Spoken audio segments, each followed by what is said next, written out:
Hey guys, it's Beauty and the Sleeve once again, and this video is gonna be talking about going through the process years ago and last year.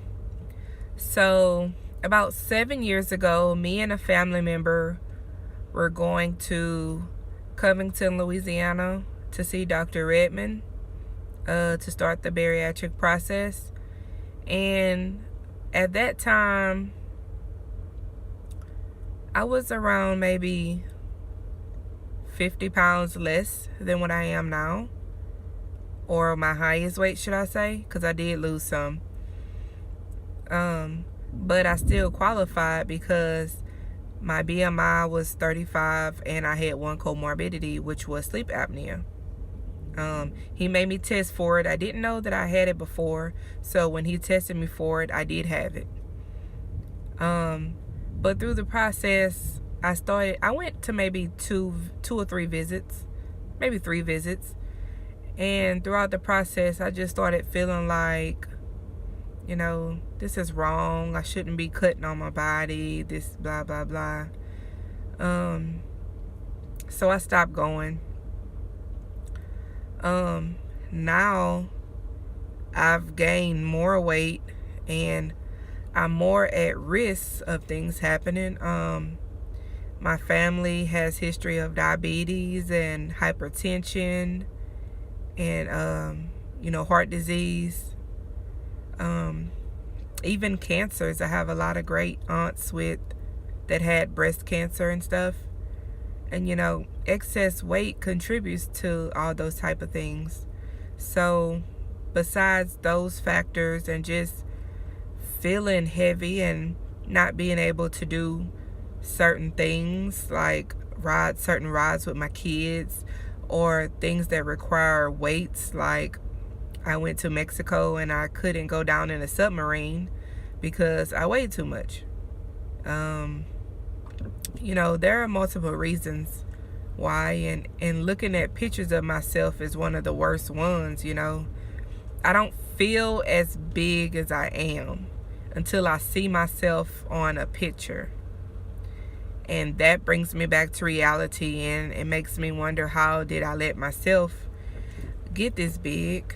And a lot of my weight was gained when I got pregnant and had kids. I've always been athletic. I've always played sports. I've never been skinny. I've been small, but thick still. But I've always played sports, so that helped out. My high school senior year, that's when everything stopped. I stopped playing sports and I had a job at McDonald's. That didn't help with the eating because, we got reduced food and we were all around food. At the end of the night, we got to take home food and eat whatever. And then I went work in a buffet at the casino. At the end of the night, we got to eat. They feed us for lunch and for breaks. So, I was surrounded by food, and it made it even harder. But anyway, with my first pregnancy, I gained 50 pounds. With my second one, I gained maybe 25. But still, it put me higher than I've ever been. And I was just ready to try again to see if I can go through the weight loss process. The first time I went around, I was under the insurance with my parents, with my dad, because I was either 25 or 26 and still in school. But then when I got under my own insurance, they didn't cover it. And last year I was going to go through the process because I had Medicaid for women, and they said that I qualify for full Medicaid. So I was going to go through the process through Medicaid, and I started the process. I did have a primary insurance company, Blue Cross Blue Shield of Louisiana, but they didn't cover it. My job didn't have it under the coverage. So I started going through the process last year. My weight fluctuated. It was a 6-month process as well. My weight went up and down, and 2 of those months I was on steroids because I was sick. But by the time I got to the 5th month, my surgeon was like, you know, you didn't do too good in the weight loss area. The insurance is not going to pay for it. So if you want the surgery, come back in 3 months. So I was devastated. I felt like I wasn't going to do it. And at the same time, one of my husband's family member succumbed to issues following the sleeve. I'm thinking, I know that she had the sleeve less than a month from when she died. And at that time, I was like, that's it. I'm not going to have it. I'm not. But then I felt like that way for a long time.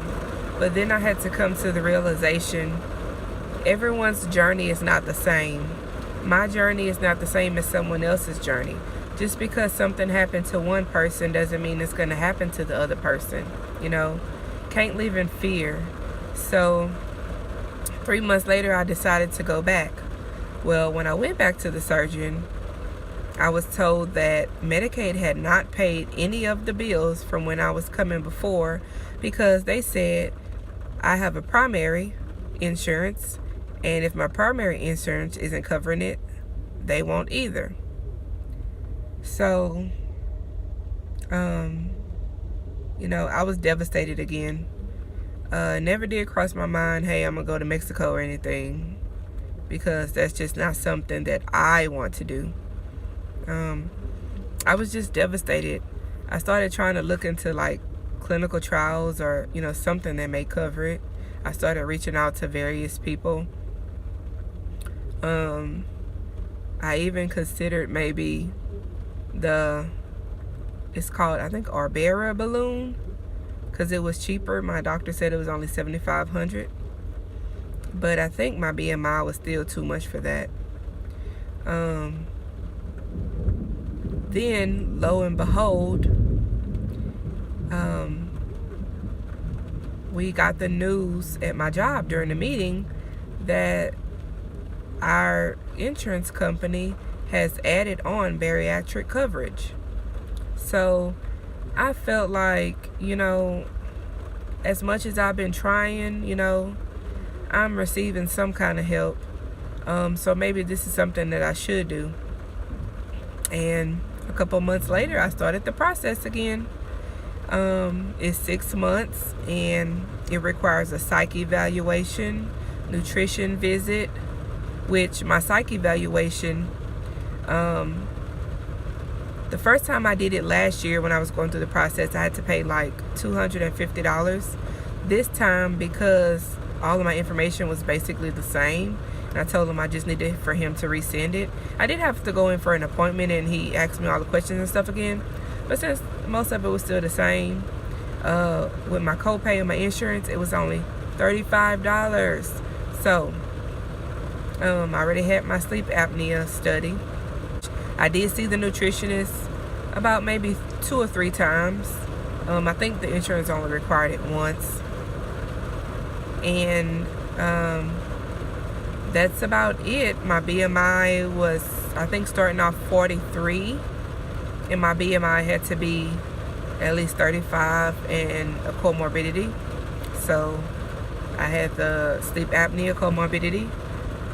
And my first 3 months going back to the surgeon this time, I lost 3 pounds each month. Then it started slowing down. I didn't gain anything until like maybe the 4th month. I gained 2 pounds. And I told my surgeon, because I was lifting weights while I was exercising, and he was saying, you know, that'll happen, so try not to focus on the weights, because that's what the insurance is going to look at. So the next time I think I lost 2 pounds, and then when I went back the last time, I was still at the same. And so that's pretty much it. was pretty hard, you know, going through all that, but at the end of the day, I say everything happens for a reason, you know. It wasn't time for me to have it. And the thing about this time is that I decided to vlog. The first time around, I wasn't thinking about any of that. And this time around, I'm vlogging, and I hope to do wonderful things with my vlog. I'm not very outgoing or outspoken, unless I'm with my closest friends. But like, I'm kind of shy. I have a shy side. So I'm using this opportunity to just get out and, you know, speak to people and be encouraging. I think I've said before in another video that I'm a nurse. And I'm also in school. I'm an LPN. I'm in school for my RN. And one thing that I like to do is to like counsel young teenagers, and just give advice. So this is one way to do so. And I'm grateful for this opportunity this time around. I'm glad I thought about doing it, and I'm glad I am doing it. So if you guys have any questions, feel free. I'll post my email below, or you can ask on here. And I'll talk to you guys later. See you in another video. Bye.